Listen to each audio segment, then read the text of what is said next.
pour cet atelier conférence sur regard sur la TPE, tendances et perspectives des TPE en Nouvelle-Aquitaine. Sans plus tarder, alors l'élément qui s'inscrit dans le cadre du mois de la transmission en Nouvelle-Aquitaine et dans une opération à Paris, à la Maison de la Nouvelle-Aquitaine, 5000 entreprises à reprendre. Sans plus tarder, je vais passer la parole à monsieur Philippe Noche, vice-président de la région de Nouvelle-Aquitaine, en charge du tourisme, de l'économie territoriale et de l'ingénierie financière. Monsieur Noche, quelques mots d'introduction et peut-être expliquer la démarche de la région. Oui, d'accord. Merci, Charlie.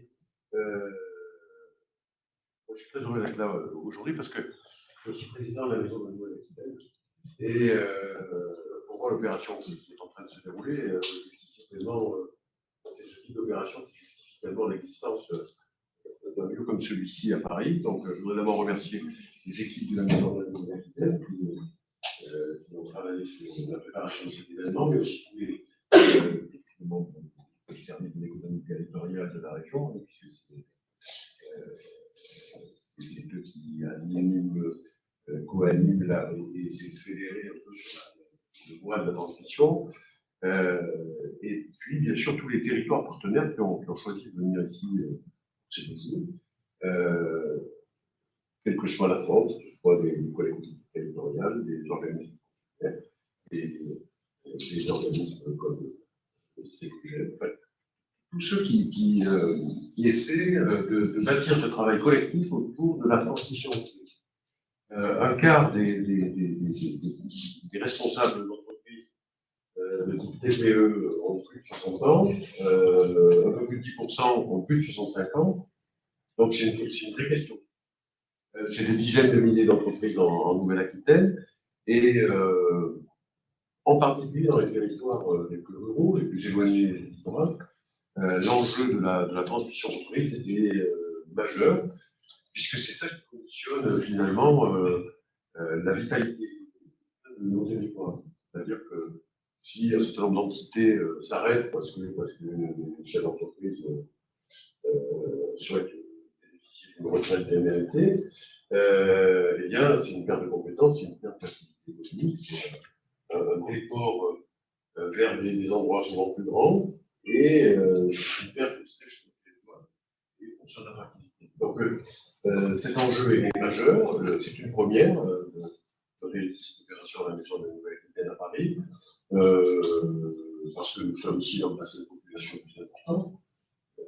Ce qui ne garantit pas la venue de foules immenses, mais qui, je crois, quand on va débriefer cet événement, ça va être de regarder s'il y a bien marché, s'il y a des contacts positifs.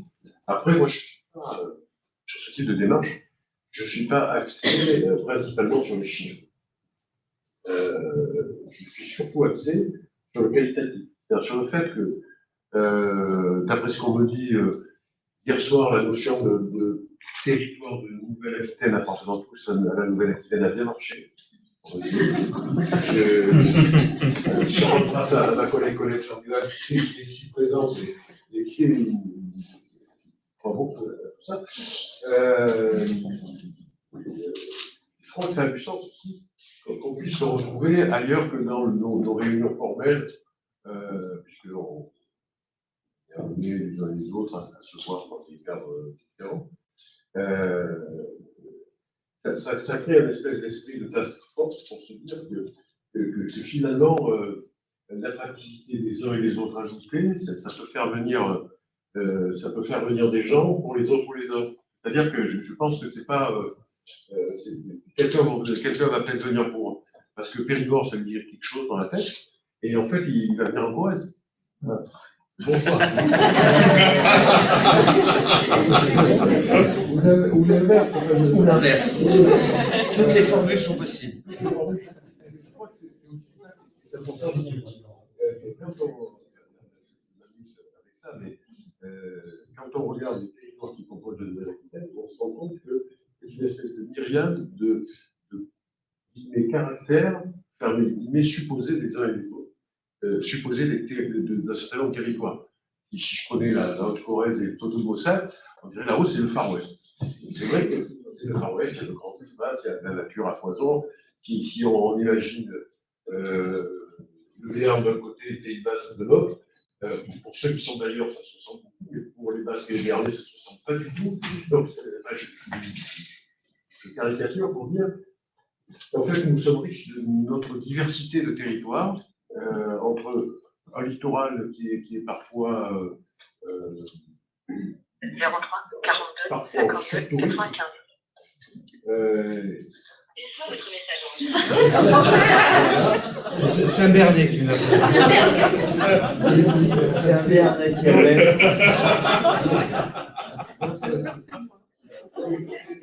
C'est la ligne jaune. Donc, voilà, moi, simplement, ce que je voulais dire, c'est que moi, j'attends beaucoup des chiffres, ce qui va nous être donné comme information. Mais soyez sûr que pour la région Nouvelle-Aquitaine, c'est une opération à laquelle on compte donner une suite, bien sûr, s'il y a des projets économiques qui se font à la suite de cette réunion. Et d'après ce que j'ai entendu dire, il y en a quelques-uns qui ont l'air de sont très bons, quoi. Mais c'est aussi l'idée que c'est une opération qui devrait être reprise, continuer dans le cadre du mois de la transition. Parce que je pense que ça a du sens. Donc, merci à toutes et à tous. Et puis, je vais maintenant laisser les experts, ceux qui connaissent vraiment les sujets, parler. Merci, Monsieur Noche, pour votre intervention. Tout de suite, demander donc à Monsieur Boudon, à Monsieur Maxime Bombay et à Eric Stéphane de se joindre à moi pour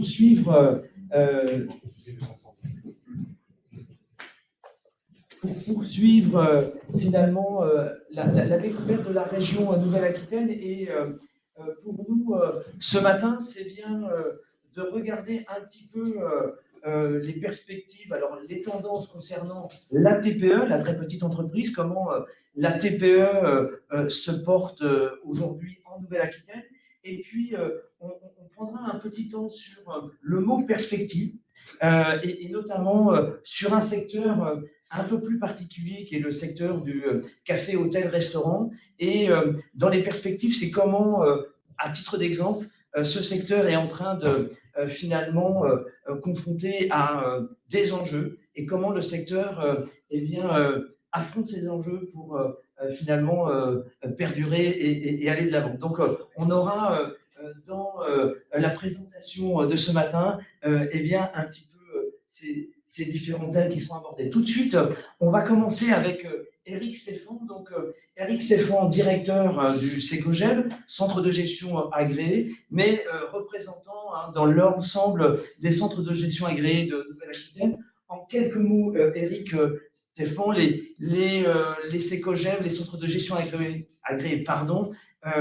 voilà, que tu représentes en quelques. Tu as raison, en fait, Regard sur la TPE, c'est une opération collective. Hein, c'est un collectif, entre guillemets, de collaboration d'une douzaine d'OGA, d'organismes de gestion agréés en Nouvelle-Aquitaine. Donc, tous les territoires sont représentés, hein, chacun avec leur caractère particulier. Mais au-delà de ça, c'est à peu près plus de 30 000 TPE que nous analysons chaque année. Donc, c'est vraiment très, très représentatif et c'est une donnée aussi exclusive que les OGA détiennent de par leur métier, puisque, pour rappel, la Banque de France fait ce type de travail, mais plutôt pour les PME. Donc, on a vraiment ce focus très particulier, et surtout avec le soutien de la région, puisque, il faut le rappeler, nous avons construit cet outil au niveau à l'échelle de la Nouvelle-Aquitaine, avec le soutien de la région qui manifeste chaque année l'intérêt pour ce type d'outil en tant qu'aide au pilotage de vos décisions. Donc, on va rentrer un petit peu plus dans les chiffres pour connaître un petit peu les tendances du secteur TPE, on va l'appeler de cette manière-là. Simplement, donc 30 000 liasses fiscales, mais une fois un petit peu fait le compte, on a 22 000 liasses fiscales qui sont analysées par les équipes des centres de gestion agréés. Et ces 22 000 liasses fiscales permettent de donner des données chiffrées. Alors maintenant, depuis, je crois, une dizaine d'années, et peut-être une fois qu'on a dit ça, eh bien, c'est quoi la tendance, comment se porte le secteur des TPE en Nouvelle-Aquitaine, voilà, en quelques chiffres. Alors, la tendance, elle est plutôt bonne. Alors, on va voir justement Alors, ça, c'est aussi intéressant. Donc, ça représente un volume d'activité supérieur à 3 milliards d'euros au niveau de la Nouvelle-Aquitaine. Donc, on est clairement représentatif. Et dans la courbe qui suit, donc la série d'histogrammes, on va bien voir l'évolution de l'activité au niveau de la Nouvelle-Aquitaine et en comparatif avec le niveau national. Donc, ce qui est important, hein, on n'a pas encore le comparatif avec le niveau national. Bon, en 2020, c'est pas une surprise. Hein. Il y a eu un arrêt brutal et inédit de l'activité. On est tombé à -7. Bon, ce que je rappelais hier, c'est que au plus fort de la crise des subprimes, on était tombé à -3,5, -4. Donc, bon. Après, il n'y a pas d'étonnement particulier. Mais ce qu'il faut retenir, c'est que 2021, on enregistre le rebond. Alors, -6, -7, peu importe, je dirais, il y a vraiment ce rebond mécanique économique.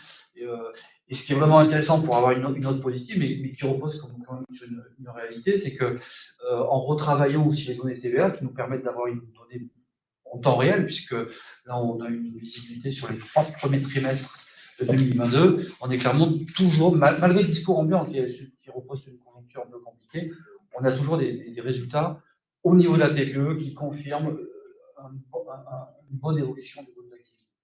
Donc, premier constat sur les TPE au sens large. Hein, on ne rentre pas forcément dans le détail des secteurs, mais premier constat, c'est que les TPE ont bien résisté. Elles ont subi évidemment la crise, mais elles ont bien résisté. Aujourd'hui, sur les 9 premiers mois de TVA, l'activité est présente. Donc ça, c'est le premier renseignement. Si on continue sur l'analyse des chiffres et si on regarde l'indice de rentabilité, l'indice de trésorerie, qu'est-ce qu'on peut dire et quels sont les enseignements? Et je vois qu'il y a aussi une petite carte. Est-ce qu'il y a des différences entre départements? Voilà les questions qui sont les nôtres. Je vais rester sur l'indice de trésorerie. Ça s'est passé hier soir, je ne sais pas trop. Mais non, ce qui est intéressant, on s'est permis de faire un comparatif entre 2021 et 2019. 2019 étant sur la partie droite. En 2019, on avait à peu près 14-15% d'entreprises en fin d'année. C'est un indicateur hein, qui présentait une trésorerie négative. Au plus fort des subprimes, on était 21-22%, d'accord? Bon, voilà. En 2021, on a seulement, entre guillemets, 5% d'entreprises qui présentent des trésoreries négatives en fin d'exercice. Alors, ça s'explique par le PGE. Oui, c'est ça. Par le PGE. Alors, c'est pour ça qu'on parle d'équilibre, entre guillemets, artificiel. Donc, et puis, les aides régionales et les aides d'État ont joué en plein leur jeu. Les reports d'emprunt, les reports de cotisations sociales. Donc, autant l'activité avait chuté en 2020 et elle reprend très très rapidement en 2021, mais les trésoreries sont toujours là. Et heureusement, si je puis dire, parce qu'elles vont permettre justement d'accompagner, on verra peut-être plus tard avec le secteur, mais les mutations à venir hein, sur les différents secteurs. Voilà.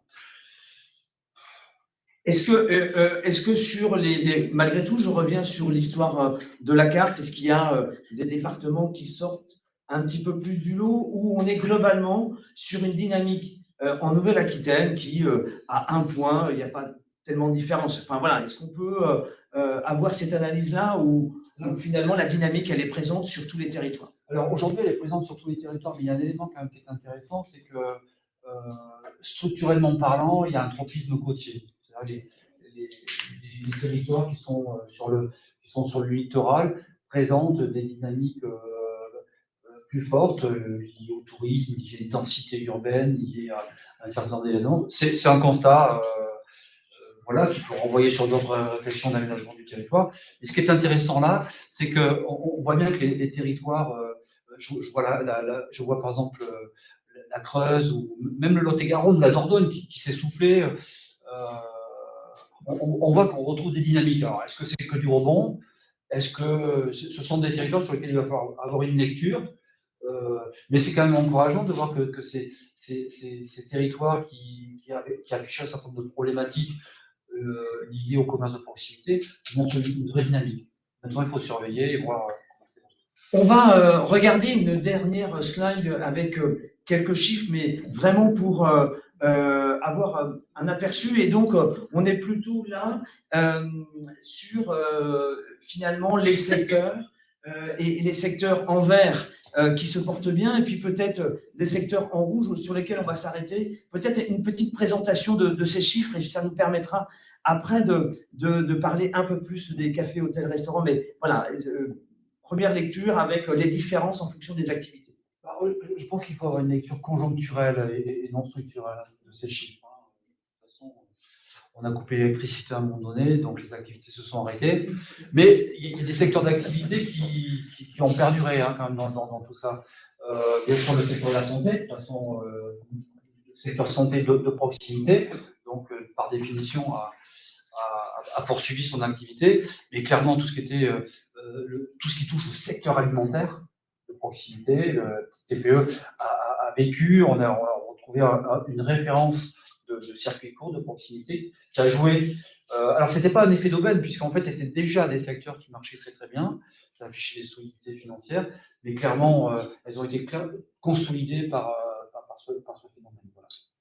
Et on constate un certain retour à une normalité sur ces secteurs au profit des autres. Le secteur du bâtiment aussi est un secteur aussi qui a pu passer la crise, malgré quelques périodes de confinement.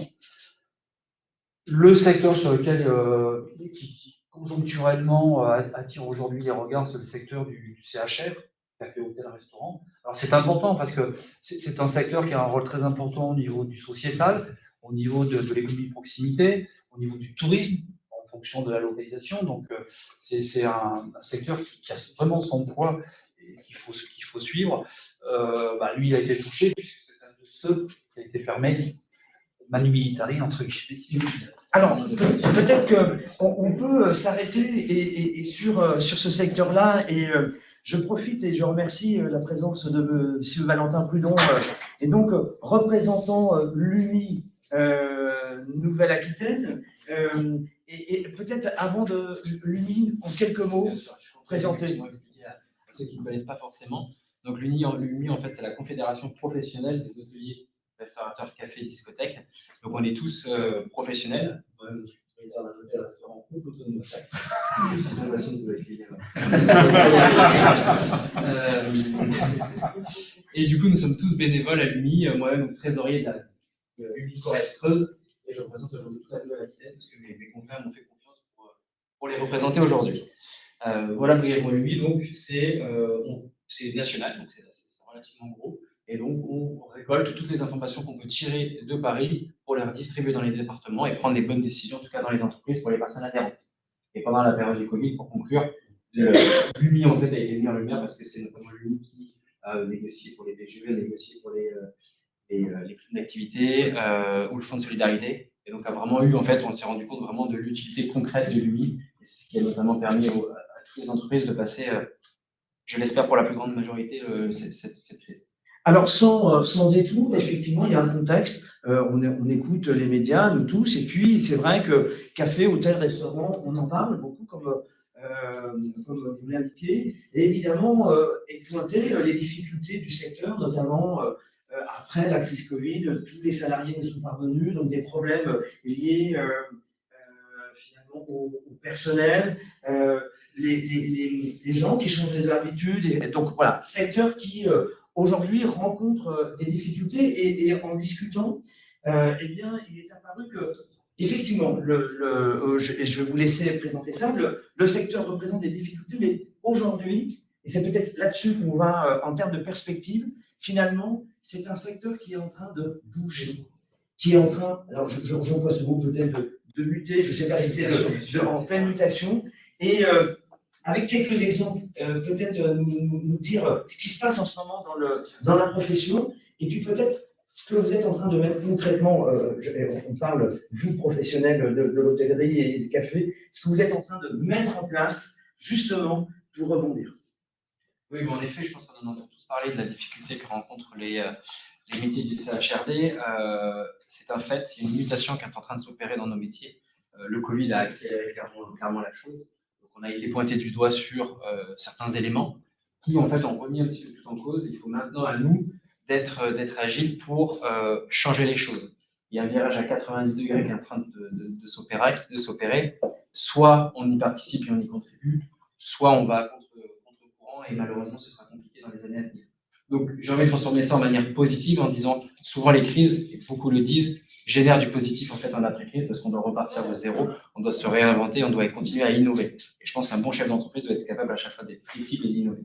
Donc plus concrètement, dans l'hôtellerie-restauration, cette prise de conscience est faite chacun dans nos entreprises. On est très vigilant à ce niveau-là, on imagine des nouvelles façons de fonctionner.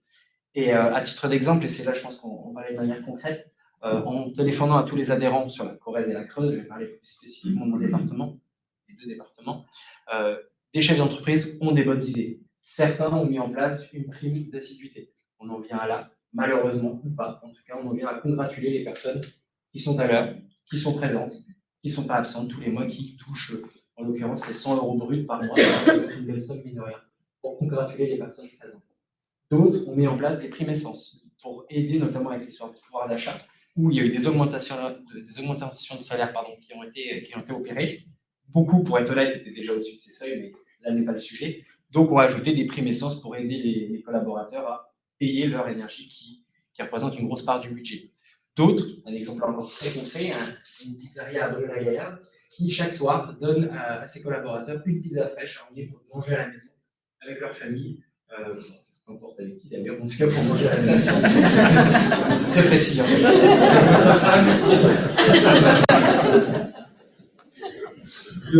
Et un petit dernier exemple que je trouvais sympa pour les amateurs de bière, un caviste en Corrèze qui offre un bon de réduction à tous ses collaborateurs pour leur famille et pour eux-mêmes, pour aller acheter leur bouteille de bière pour la semaine, pour le mois. Et je ne fais pas l'apologie de l'alcool, hein, mais en tout cas, voilà des bonnes idées qui sont mises en place.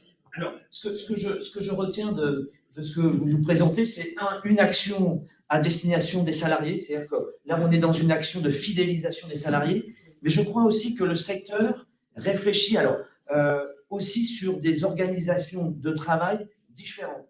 Et ça aussi, c'est nouveau. Est-ce que vous pouvez nous l'illustrer? Il y a un gros élément qui est intervenu, c'est la répartition du travail dans l'hôtellerie-restauration. Il y a une forme de déséquilibre qui s'est créé au fur et à mesure des années. Vous aviez, et là, ce n'est pas un jugement de ma part, loin de là, c'est juste un état de fait, qui travaillaient le week-end, d'autres non, donc il y avait une forme de déséquilibre qui se crée. Et ça a été mis en lumière.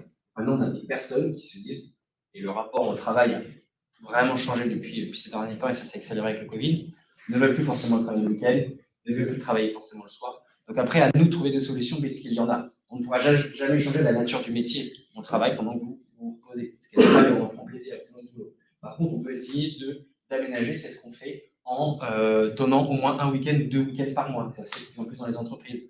En ciblant, quand l'activité est un petit peu faible, peut-être en fermant. Et donc, ça permet aux personnes d'avoir ce week-end de repos. Et par contre, quand l'activité reprend, je parle notamment là encore de la Corrèze et de la Creuse, où il y a une forme de saisonnalité dans certains endroits, où les personnes pendant l'été, par contre, vont retravailler. Et donc, on offre un petit peu plus de flexibilité à ce niveau-là, pour que les personnes se disent, bon, je travaille en hôtel et restauration, par contre, je n'ai pas que des désavantages. J'ai des avantages, et les inconvénients, en tout cas les traits de notre métier, sont contrebalancés par d'autres avantages. D'autres, après, vont, ce qui va finir par se passer, ce qui commence à se passer, des établissements qui vont s'entendre, un petit peu comme un puzzle géant. Et je pense qu'on va en venir vers là, notamment dans les endroits un petit peu plus reculés. Je redis la même phrase, mais je ne parle pas de Paris, parce que Paris, c'est à part entière, et je ne vais surtout pas m'avancer, je ne maîtrise pas le marché parisien. En tout cas, dans nos coins où il y aura une offre qui sera plus limitée, mais qui sera quand même présente sur toute la semaine, avec des professionnels qui s'entendront. Un exemple qui n'a rien de vrai, mais toi, tu ouvres en début de semaine, moi, j'ouvre en fin de semaine. La semaine d'après, on croise, comme ça, nos collaborateurs ont leur week-end et au moins 2 jours de repos consécutifs. Et il y a une offre pour la clientèle, mais elle sera plus pléthorique. On n'arrivera plus à avoir une offre dans nos endroits, parce que de toute façon, on ne trouvera pas la masse salariale pour pouvoir répondre à cette demande sur une semaine complète. Et plus est, la rentabilité de nos entreprises ne permet pas de payer une double équipe pour avoir une équipe du matin et une équipe du soir. On n'y arrivera plus. Donc, il va falloir s'entendre. Et ça, c'est un double avantage. Je pense sincèrement que les entreprises, du coup, augmenteront ou amélioreront leur rentabilité. Et ça permettra de fidéliser les équipes en place, parce que du coup, ils auront une vie qui tendra vers ce qu'on appelle une vie normale, même si chacun se place sur la vie normale comme on le souhaite, mais en tout cas, on le souhaite.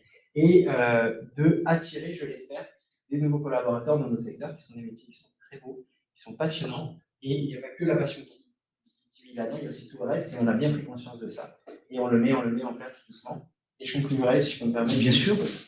C'est-à-dire que le rôle de l'UMI maintenant, c'est de recentrer toutes ces informations-là et de les mettre en avant et de dire, voilà, chaque professionnel met ça en place de son côté.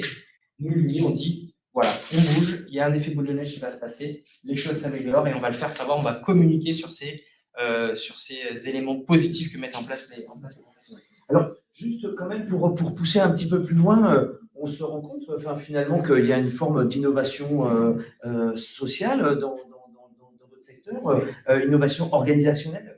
Comment, donc vous avez effectivement sondé vos collègues professionnels, mais comment est-ce que, donc ce sont des perspectives finalement positives que vous nous présentez aujourd'hui et ce matin, mais comment vos collègues de la profession, vous sentez qu'il y a un mouvement, il y a un peu de résistance, ou dans tous les cas, il n'y a pas le choix, on en est où? Il n'y a pas le choix, il faut passer par là, sinon il y aura des difficultés. Ce que je disais un petit peu tout à l'heure, le virage est à 90 degrés. Donc soit on le prend, soit on sort de la route et malheureusement on n'y arrivera pas. Je n'ai pas de boule de cristal là-dessus, mais les choses sont en train de s'opérer. Ça va prendre du temps de toute façon, on ne va pas pouvoir inverser la tendance dans les 3 prochaines semaines. Et donc ça commence à s'avancer, on commence à tous le sentir, à devoir le faire. Et du coup, ça va prendre un petit peu de temps. Mais les professionnels, après j'ai un échantillon avec tous les hôteliers restaurateurs de la Nouvelle-Aquitaine, mais dans l'échantillon il y a une vraie prise de conscience. Certains, et malheureusement c'est des exceptions qui confirment la règle, diront bon, je baisse les bras, de toute façon on n'arrivera pas à embaucher, on arrête et basta. Et d'autres non, sont résilients et ont cette forme de positivisme que j'essaie de transporter en disant les choses sont difficiles, mais dans toutes les difficultés, on va en sortir grandi, on va trouver des réponses. Avant de poursuivre sur l'atelier, peut-être une dernière chose et un dernier commentaire. On a aujourd'hui en Nouvelle-Aquitaine un peu plus de 6500 annonces d'entreprises à reprendre et le premier secteur où on a des entreprises à reprendre, c'est le secteur de café, hôtel, restaurant. Donc on a à peu près 1200 annonces sur la région Nouvelle-Aquitaine. Si il y a un repreneur, vous lui dites, malgré le contexte, allez-y. Alors, premièrement, sur le chiffre que vous avez dit, il est sûrement vrai, mais en soi, toutes les entreprises sont à vendre. Je vais être honnête, tous les hôtels et restaurants sont toujours à vendre. Les boîtes sont toujours à vendre. Donc, si vous trouvez, je ne sais pas s'il y a un repreneur dans la salle, sur Booking, un établissement qui vous plaît, passez-lui un coup de téléphone, ça ne mange pas de pain. Voilà, premier conseil. Et pour la deuxième question, en fait, c'est le bon moment pour y aller. Parce que, étant donné qu'il faut tout repenser, c'est là qu'on va pouvoir mettre en place les idées. Et vu qu'il n'y aura plus d'idées préconçues, il va falloir qu'on fasse avancer les choses. Et on va repartir avec forcément des personnes qui seront nouvelles aussi dans le métier. Donc, on va pouvoir mettre en place en fait nos idées et notre façon d'opérer et imaginer ensemble le domaine de l'hôtellerie-restauration. Et c'est un côté possible, éventuellement, d'avoir des autres personnes qui reprennent les sociétés parce que ça va apporter de la nouveauté. Et donc, la nouveauté, ça a toujours du bon pour aller suivre ce virage à 90 degrés dont je vous parlais tout à l'heure. C'est le bon moment d'acheter une entreprise dans l'hôtellerie-restauration parce que ça bouge. Et en général, quand ça bouge, c'est bon signe pour l'économie. Merci pour votre témoignage très éclairant sur la profession et je voudrais rebondir et passer la parole donc à Maxime Pompéi, donc délégué régional, si je ne me trompe pas, Nouvelle-Aquitaine pour l'ACTO, qui est un opérateur de compétences. Et j'aimerais qu'on passe quelques instants pour présenter ce qu'est un opérateur de compétences. Et puis, l'ACTO est spécialisé dans le domaine. Et voilà, et après, on va développer, mais j'aimerais cette présentation parce qu'on a tous besoin d'y voir un peu plus clair. Alors, ACTO, pour essayer de résumer la situation de compétences, on a une organisation patronale finalement, on a toutes des conventions collectives. Une convention collective définit finalement sa stratégie en termes de rémunération, sa stratégie sociale, limite, emploi et formation. Et derrière, en fait, compte, ce qui se fait, c'est que le déploiement de ça, de cette politique de branche, se fait à ACTO avec notamment l'UMI. Pas très simple. Grosso modo, on travaille régulièrement ensemble. Il a les souris. Non, ça, je regarde pas, mais c'est assez simple. C'est-à-dire que j'ai 47 collaborateurs qui sont là pour accompagner les restaurateurs qui sont adhérents UMI, mais qui ne sont peut-être pas forcément adhérents UMI. Ce qui est assez drôle aussi dans les nouveaux, c'est que certains, en fin de compte, et tu l'as dit assez justement, arrivent d'autres secteurs et c'est aussi notre rôle d'indiquer dans l'environnement. On va m'envoyer la liste de ceux Oui, et moi, le numéro de téléphone est passé apparemment, je peux. Il faut appeler aussi. Donc, quand on dit ça, derrière, en fait, grosso modo, ce qu'on constate, nous, par rapport à cette activité, Déjà, la filière de la restauration, c'est une filière royale sur l'apprentissage. C'est plus de 20% de croissance d'apprentis sur le secteur. C'est déjà ça. Déjà, l'hôtellerie-restauration, en termes de recrutement en volume, c'est quand même le premier recruteur en nombre de personnes, donc il faut y poser ça. Par rapport à ça, c'est vrai que dans ce qu'on entend sur le secteur, c'est on manque de personnel. Et ce que vous êtes en train de nous dire, effectivement, il y a peut-être un manque aujourd'hui. Il y a eu effectivement tout ce mouvement après la crise Covid où un certain nombre de salariés ne sont pas revenus parce qu'ils avaient. Un chiffre que j'ai partagé aussi, qui est la branche a mené une étude sur la région. C'est plus de 6000 personnes qui ont bougé du secteur. Suite à la crise Covid, dans le café, hôtel, restaurant, 6000 personnes qui ont décidé de changer de métier. Sur une étude qui était menée par la branche, au national, je crois qu'on a plus de 120 000 personnes qui ont souhaité, donc 116 000 voix sur des têtes, donc on est quand même sur un volume. Donc c'est un vrai impact. Un vrai impact. Aujourd'hui, c'est un impact qui fait qu'on voit aussi une croissance que l'apprentissage a. Et vraiment, j'insiste, une entrée dans le secteur qui correspond au secteur d'excellence, on apprend pas mal de choses. Et puis là où je rejoins tes propos, c'est qu'on a vu aussi des mobilités gérées sur. Puis on voit aussi des accompagnements RH. Souvent, c'est le cas, que ce soit un entrepreneur ou un chef d'entreprise qui aujourd'hui se pose des questions sur l'environnement. Enfin, moi, je me mets à la place d'un chef d'entreprise de restauration et beaucoup de mouvements. Et là, c'est pour certains se repenser. Le parcours aussi, le numérique, une collecte. Comment derrière, je revois aussi mes stratégies, quand je peux le faire économiquement de mes heures de travail. Et puis, moi, j'insiste sur un truc, c'est que hier, on a donné de belles présentations sur le département. Donc, j'ai retenu pour faire du char à voile dans un milieu qui est paradis. Voilà, et que le Lot-et-Garonne, la banlieue de Lot-et-Garonne, c'est Toulouse et Bordeaux. Donc voilà, j'ai fait plein de choses hier. Mais avant tout, je trouve que, et c'est plus une conviction personnelle, mais je pense qu'elle est partagée, l'hôtelier, le restaurateur, le bar, le castille, c'est quand même avant d'avoir un lieu économique, c'est un lieu de vie, notamment sur certains territoires. Et aujourd'hui, je pense que l'enjeu dépasse aussi la question économique, elle va aussi sur le lieu de vie et sur certains territoires, finalement, la dynamique autour de ça. Voilà, c'est un message totalement personnel, mais pour le coup, je trouve que c'est l'enjeu, il est là. Et pour certains restaurateurs ou en tout cas professionnels, c'est vrai, c'est comment réinventer, comment bouger pour une situation qu'on a tous vécue de façon assez brutale et rapide. Donc, un des premiers messages, c'est l'apprentissage, donc, est évidemment une voie d'excellence, c'est pour faire en sorte que finalement des salariés professionnels arrivent. Donc, plus de 20%, c'est ça le chiffre qu'il faut retenir dans l'apprentissage. Donc, vous intervenez en tant qu'opérateur de compétences, en lien, pour bien comprendre, en lien avec les organisations professionnelles, pour bien financer et définir la formation qui est nécessaire pour le secteur. C'est un petit peu votre rôle et votre métier. Et en appui notamment de l'UNI, c'est la question de la promotion des métiers. On en parlait aussi, c'est à un moment donné, on a entendu beaucoup de choses, mais aujourd'hui, c'est des métiers sur lesquels il faut aussi valoriser, par le biais de CFA, des structures aussi qui sont en proximité. On l'a fait il n'y a pas longtemps avec le ZAC, les Périgueux. Mais c'est pour donner aussi, casser un peu des représentations, parce qu'on a entendu plein de choses, on en parlait, alors que c'est très positif de travailler dans ce secteur-là. Et c'est pour montrer aussi, finalement, ouvrir des portes et faire du lien avec des professionnels. Donc, c'est un enjeu, et là, c'est à peu près, c'est largement pas suffisant, mais c'est 1600 personnes dont on a accompagné, en tout cas, pour s'y donner à voir sur ces métiers-là. Juste pour bien comprendre, c'est aussi des formations adultes. Et là, est-ce que vous constatez de nouveaux profils de gens qui viennent dans ces métiers-là et où on est, non, pas de choses particulières. Dans tous les cas, vous formez aussi des adultes sur les métiers de l'hôtellerie-restauration. Je prends l'exemple, je crois il y a hier, avec des collègues, donc des personnes qui sont venues ici, qui veulent rentrer sur la restauration.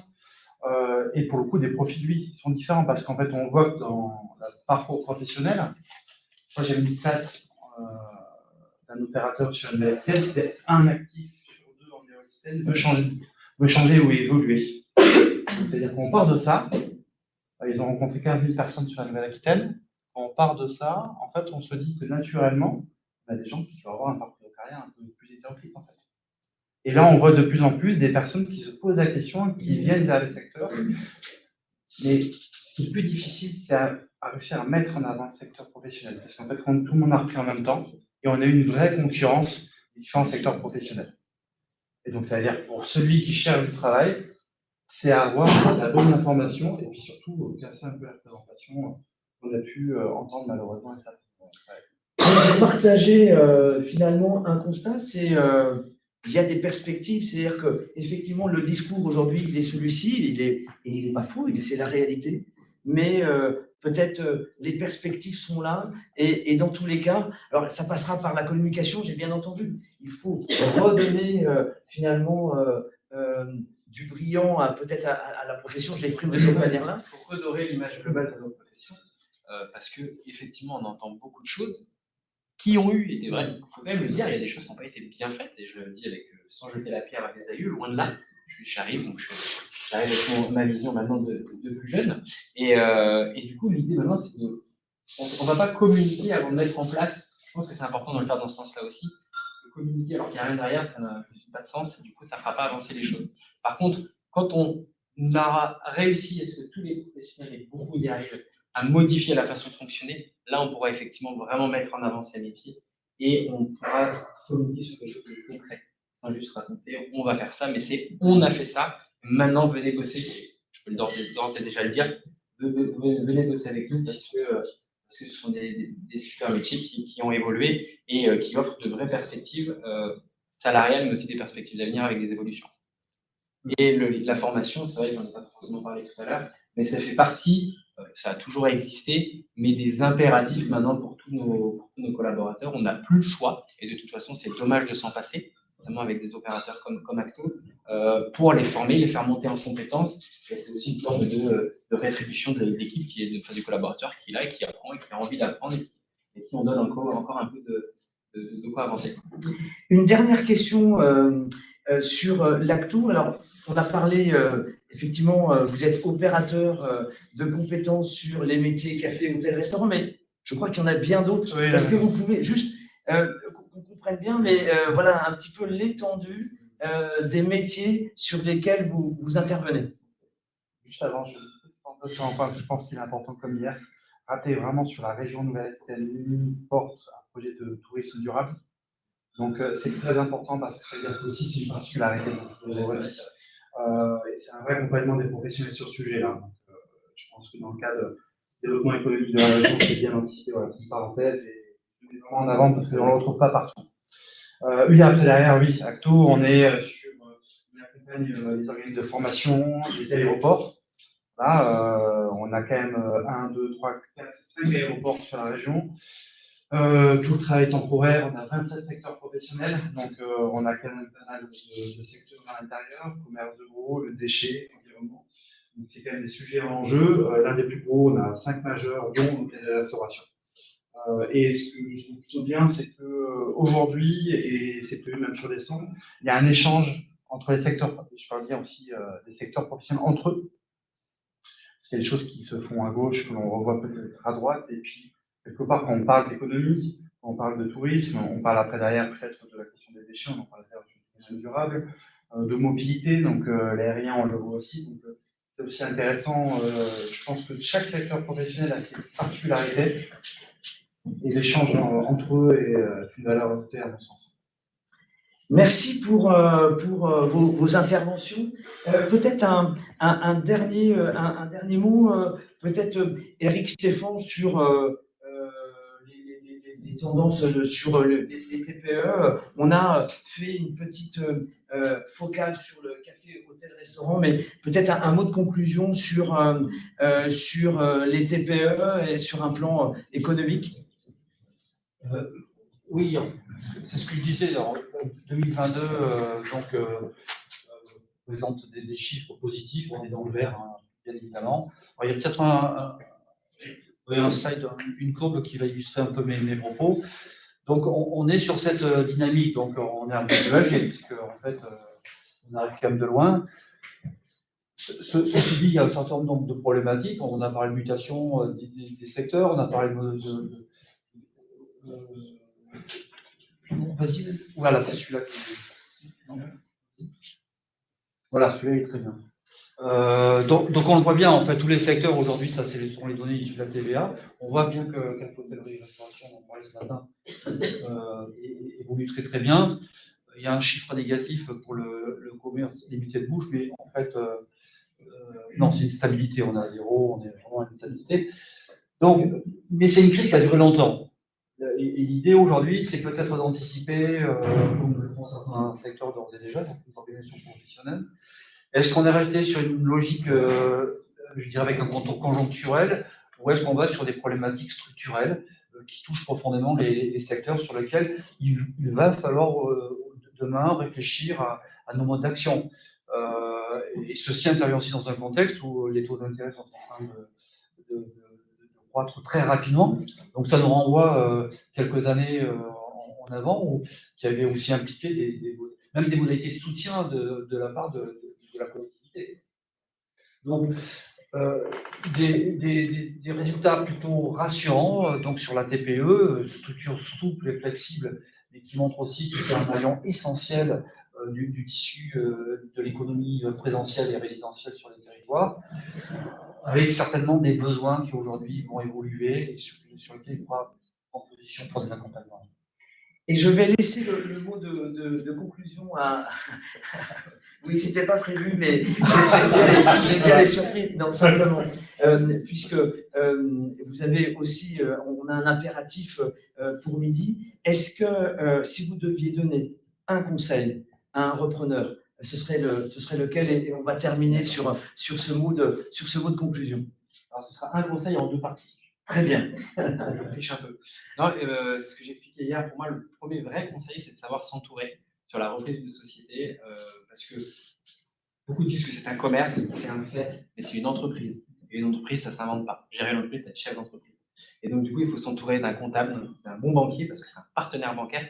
Il y a des bons et des mauvais banquiers, j'ose le dire. Et donc, il faut s'entourer d'un vrai partenaire bancaire, d'avocats éventuellement pour toute la partie juridique. Parce que, et j'en parlais avec toi hier, on peut faire, non, avec toi hier, on peut faire une erreur initialement et en fait payer les pots cassés ensuite parce qu'on n'a pas fait juridiquement le bon montage. Donc c'est ultra important, c'est bien s'entourer pour faire les bons choix. On ne prédit pas l'avenir, mais on peut mettre toutes les chances de son côté pour que ça fonctionne. Et qui est lié à un deuxième point, c'est la rigueur. En fait, nos métiers, donc à la fois en tant que chef d'entreprise, il faut être rigoureux dans la gestion de ses comptes, dans la gestion de ses équipes, dans le management, dans les ressources humaines, mais rigoureux dans le métier. Nos métiers, c'est un métier de rigueur. Et il faut vraiment l'avoir en tête. Pas juste se dire qu'on va faire du service, donc on le fera comme on le pense. Donc, et cette rigueur va faire que ça va fonctionner ensuite et qu'on va faire bien son métier. Parce que la base même de votre métier, on parle beaucoup là de gestion d'entreprise, c'est prendre du plaisir à donner du plaisir. Et ça se fait en étant rigoureux dans nos métiers. Merci pour ces deux conseils. Merci pour vos interventions. Merci à tous. Et eh bien, on peut dire bienvenue à tous ceux qui le souhaitent en Nouvelle-Aquitaine pour reprendre une entreprise. Merci à vous tous. Merci.